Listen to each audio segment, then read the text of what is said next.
வாதைகள் உன்னை சூழ்கின்றதோ தம் கரங்கள் என்றும் உயர்த்திடுமே நல் வசனத்தின் வல்லமையா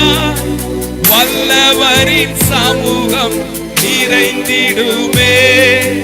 எலியாவின் தேவன் எங்கே என்ற அற்புதம் நடந்திடுமே என்றுரை செய்தவரை ஆராதிப்போம் ஆவியில் ஆராதனை என்றுரை செய்தவரை ஆராதிப்போம் ஆவியில் ஆராதனை என்றுரை செய்தவரை ஆராதிப்போம்